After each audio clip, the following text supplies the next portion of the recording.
आज मेरे पास लैब में 2 पेशेंट के सैंपल सेंट्रीफ्यूज होने के बाद पहुंचे, तो दोनों पेशेंट के टेस्ट जो करने थे उनमें सीरम यूरिक एसिड और कोलेस्ट्रॉल लेवल था। तो मैंने दोनों पेशेंट के जो सैंपल लेबल हुए थे उनके लिए अलग-अलग टेस्ट ट्यूब ली, जिनको लेबल करने के बाद मैंने first of all uric acid reason जो कि टेस्ट ट्यूब में लिया, जो मुझे एक सैंपल के लिए 1000 माइक्रोलीटर चाहिए था। तो दोनों पेशेंट के लिए अलग-अलग ट्यूब्स में यूरिक एसिड रीजन लेने के बाद उनको इंक्यूबेटर में रखा, जो कि पहले से 37 डिग्री टेम्परेचर पर मेंटेन किया गया था। उसके बाद दूसरे टेस्ट के लिए दोनों पेशेंट्स के लिए कोलेस्ट्रॉल रीजन अलग-अलग ट्यूब्स में लेने के बाद, जो मुझे सेम 1000 माइक्रोलीटर ही चाहिए था, वो लेने के बाद रीजन एक साइड पे रखे और माइक्रो एडजस्टेबल पिपेट को, जो कि मुझे यूरिक एसिड के लिए 25 माइक्रोलीटर पर सेट करनी थी, क्योंकि 1000 माइक्रोलीटर रीजन में 25 माइक्रोलीटर ब्लड सीरम ऐड करना है यूरिक एसिड के लिए। मैंने दोनों पेशेंट्स के लिए अलग-अलग टेस्ट ट्यूब में लिया, उनको मिक्स करने के बाद अगेन उनको इंक्यूबेटर में रख दिया। और साथ ही नेक्स्ट मुझे दूसरे टेस्ट यानी कोलेस्ट्रॉल के लिए, जो कि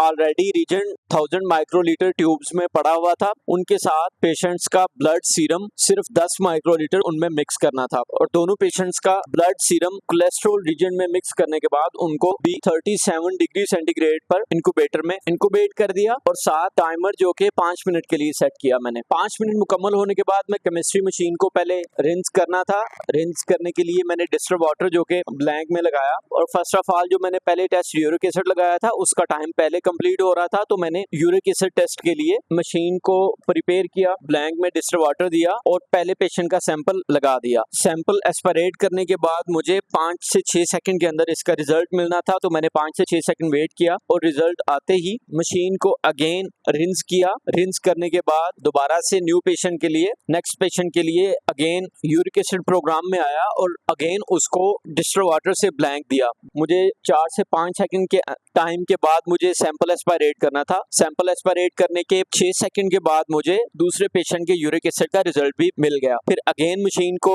रिंस किया। रिंस करने के बाद अगेन मैं कोलेस्ट्रॉल के प्रोग्राम में आया और उसको डिस्टर्ब वाटर से ब्लैंक शॉट दिया। ब्लैंक शॉट देने के 5 सेकंड के बाद मुझे कोलेस्ट्रॉल का जो सैंपल मैंने इंक्यूबेट किया हुआ था, 5 मिनट हो चुके थे, पहले पेशेंट के सैंपल को लगाया। आफ्टर 5 सेकंड मैंने रिजल्ट नोट किया और अगेन मशीन को नेक्स्ट पेशेंट के सैंपल के लिए रिंस किया। रिंस करने के बाद कोलेस्ट्रॉल प्रोग्राम ओपन किया और फर्स्ट स्टेप में उसको डिस्टर्ब वाटर के साथ ब्लैंक एस्पिरेट करवाने के 4 सेकंड के बाद मुझे अपना सैंपल लगाना था। मैंने सैंपल लगाया और उसके 5 सेकंड के अंदर ही मुझे कोलेस्ट्रॉल की रीडिंग मिल गई। तो पेशेंट्स की रिपोर्ट कुछ ऐसे थी कि दोनों पेशेंट्स का यूरिक एसिड लेवल हाई था और उनको मेडिसिन की जरूरत थी, लेकिन कोलेस्ट्रॉल के टेस्ट में एक पेशेंट की रिपोर्ट नॉर्मल थी, जबकि दूसरे पेशेंट का कोलेस्ट्रॉल लेवल भी हाई था।